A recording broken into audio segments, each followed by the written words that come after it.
non ce que c'est que la déveine.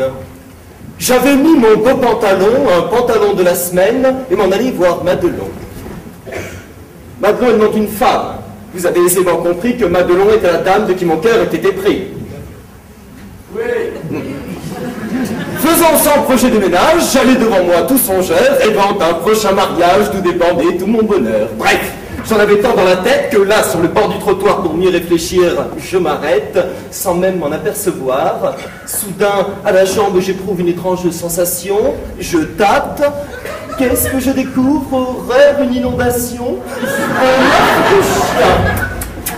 Un chien vulgaire, ignorant les lois du bon temps, pour quelque simple réverbère, avait pris mon beau pantalon. Mais c'était comme une cataracte qui ruisselait abondamment, et ce n'était qu'un premier acte. Cela commençait seulement. Bon, en voyant l'énorme tâche, je pousse un cri, puis furieux dans le dos du chien, je détache un coup de botte.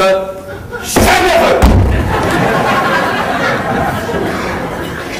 Après cela, dans une boutique, j'entre afin de faire laver l'humiliation publique dont on venait de m'abreuver, et la chose faite et tout humide, tout mouillé dans mon pantalon, je dirige mon pas rapide vers la maison de Madelon. Je n'avais pas tourné la rue, que tout d'un coup là, j'aperçois comme quelque chose qui remue derrière moi. Je regarde. Oh ciel, quelle audace! Non, vous ne devinerez pas. Des chiens, 10, 15, 20 en masse sont là, me suivant pas à pas. Exaspéré, je les repousse. Un coup de pied, comme je peux, ils reviennent à la rescousse et me suivent à qui le mieux. Chacun me voyant de la sorte me croit sorti de Charenton. Enfin bon, bref, j'arrive à la porte du logis de ma Madelon. Ouf! Mon supplice a donc un terme. Je sonne, j'entre et promptement au nez de tous les chiens, je ferme la lourde porte. Poliment!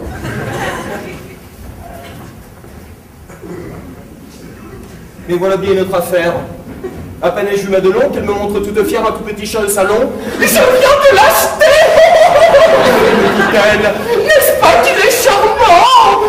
Oui, certes, la bête est très belle, murmurai-je piteusement. C'était un animal horrible, mais il plaisait à Madelon. Soudain, j'ai une peur terrible, le chien ferrait mon pantalon. Et regardez comme il vous aime!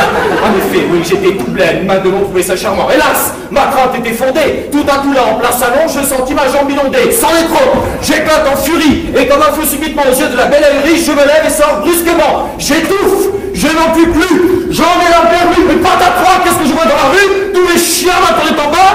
Non, mais c'est pas un crampon! C'est une colle! Je ne sais comment les chasser! Et je pique une course folle pour pouvoir m'en débarrasser! Hélas! Ils courent aussi vite, et qui plus est, plus nous allons, plus cette meute à ma poursuite s'accroît derrière mes talons! Déjà, ce n'est plus une troupe, c'est une révolution qui va, pris court à bois et coupe partout la circulation! Pas une voiture avance! Les tramways doivent s'arrêter, cela fait un désordre immense, chacun commence à s'ameuter! Plus d'un chien que l'on tient en laisse par tous les autres attirés, trahit son maître ou sa maîtresse, son conducteur atterré. J'ai des enfants, des aveugles, des bigueux, des bigots, tous après moi précipités. C'est en vain que chacun résiste. Il faut bien suivre le courant. Ils sont tous là, suivant la piste, roulant, tombant, vociférant. Plus d'un même, elle est mauvaise. Crie. Aux armes! À l'assassin!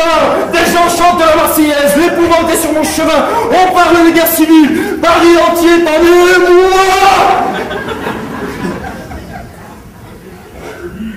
Et moi? Je traverse la ville avec cette escorte après moi.